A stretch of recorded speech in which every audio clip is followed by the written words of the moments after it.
In this video, I'm rolling with Yusuf again. I have a couple of other videos with him. I thought he was 18 for some reason. It turns out he's like 24, 25. So he always makes fun of me for that. So the other two videos are rolling with an 18-year-old. Meanwhile, he was 24. So I didn't knowingly mislead you. It was just my old brain miscategorizing. So I call him like the white belt phenom because he's a good white belt. He's a competitor. He's been training for about a year. And we've worked a bit together. He's always at open mat on Wednesday, so we're always working together there and rolling and getting to feel his game. There, I kind of let him shuck his knee through, my knee through, to see what he would do. I went, oh, whoa, like I made a noise, like jokingly. But from here, he does a really good move. See, I'm looking to hook his right leg with my right leg. See, I have my toe, I'm behind his heel. I escape like that normally. But here I got too comfortable on my side and he shoved, he was able to roll through and take my back. That's the first rolling back take I learned. So he thought like I gave it to him because I didn't resist fully, but I never resist fully. You know, I kind of want to see where things are going to go. I thought the technique was proper and I went with it. This also helps prevent injury. Rather than spazzing out to get out of it and turning and twisting in weird directions. So here I'm starting to get out. As you can see, I won't let him get that right leg around me. I'm holding it with my hand. And I'm going to use that to just get my hips away, and I'm going to just turn into him. And when he comes up, I go right to the darce. Or trying to get the darce.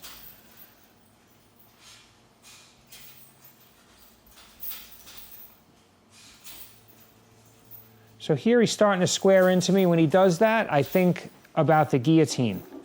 So I start wrapping up his neck. And now I'm sitting on his head and I'm starting to pull up my hands into his throat. He's gurgling there.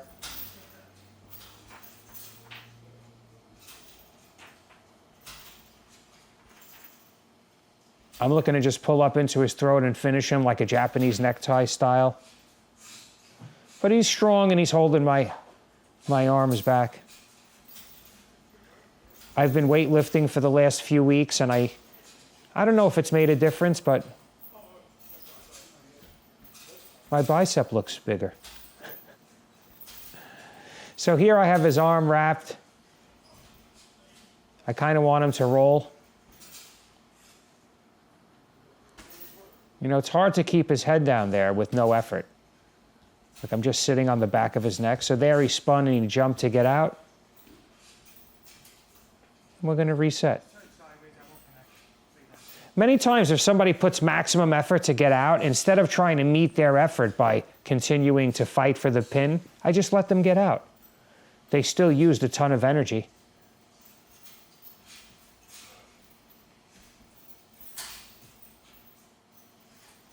So here I'm just playing around because I'm not grabbing his legs.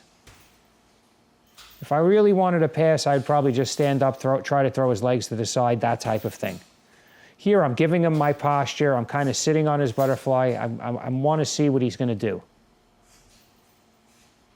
So now he's going to more of a knee shield. I threatened the Gianni Grippo heel hook, I call it, because I saw him rip that on somebody at a tournament. It was pretty gruesome, actually.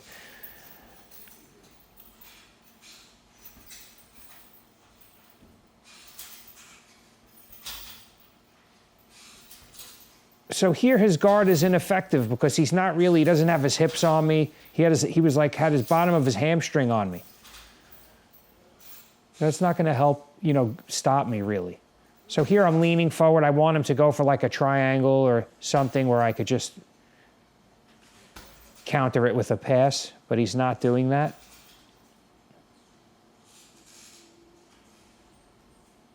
So as you can see, I'm back to my incremental knee pin style pass. I'm looking to grab his head here See? And now I could turn my hip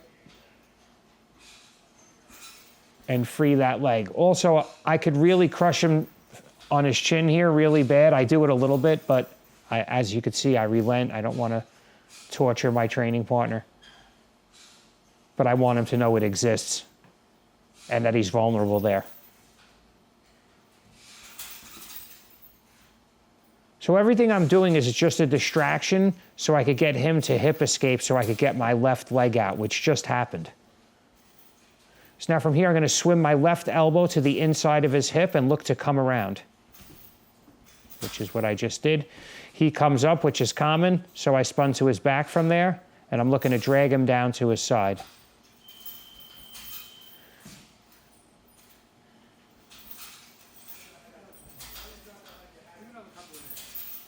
I'm not sure what happened there. I have to watch it again. Was that a quick choke? He tapped from something there.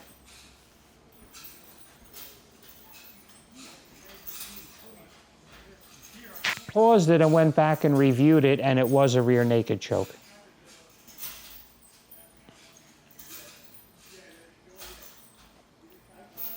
All it takes is to leave your neck open for a second. So there's my tripod sweep, but I didn't get him.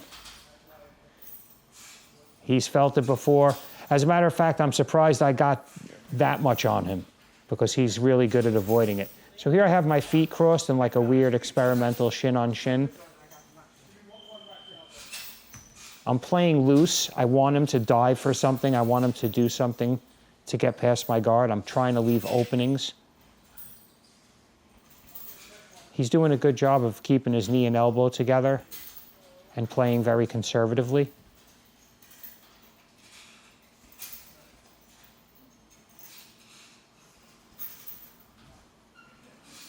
So there, if he walked away a little slower and it was in gi, I would have been able to get his back. In no gi, it would have been harder.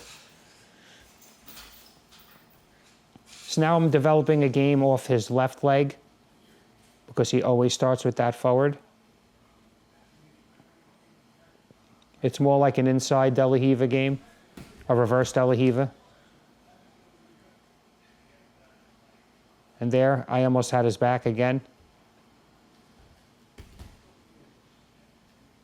But like I said, Yusuf's good. That's why I refer to him as the white belt phenom. I don't know, it's not because I think he's great yet or whatever, or I hate to word it that way, but he just has a lot of potential. And he competes quite a bit.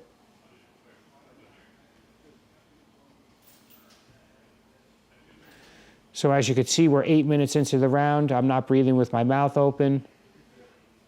And it's not because I'm a cardio machine. As I've said many times before, when you use the technique, great sweep there.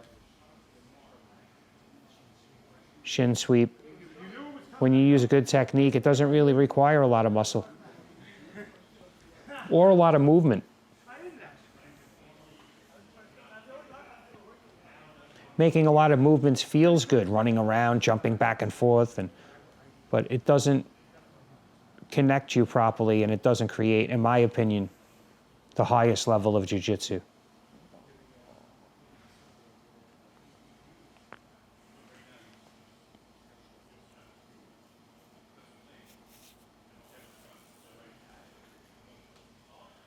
That's Marek in the background. He runs the open mat, black belt, giant Polish guy with a big heart who watches these videos, by the way, so I had to say that. I'm just kidding. His heart's as big as his head. So here I'm breaking Yusuf's posture. So if you could put a bend in somebody's neck, a bend forward like that, like if you put your chin down to your chest, you'll notice that it gets harder to breathe. So there's two ways of constricting with the choke. There's squeezing, and then there's bending the neck. Sometimes you do both. Many times. So he's working the wrist fighting. His left leg right now is doing nothing. It's totally disconnected. He'd be much better served with that on my hip. So we're stalemating here because I'm trying to pass in an incremental manner. There I was looking to get my knee on the, my elbow on the inside, my right elbow on the inside. So here I'm looking to step over and pin his leg, which I just did, and then I passed. And I think that's the second time that happened this round, and that's kind of like, I think it's probably been in my other roles as well. I like this position. I'm on the back, but I want him to sit up. I'm not really on his back. And then once he sits up, as most of you know who watch the channel, I take the choke. Even though my legs aren't in, it's unorthodox, but it works. So here it's across his face, and you'll notice to relieve the pressure, he pulls my arm down, and then I finish.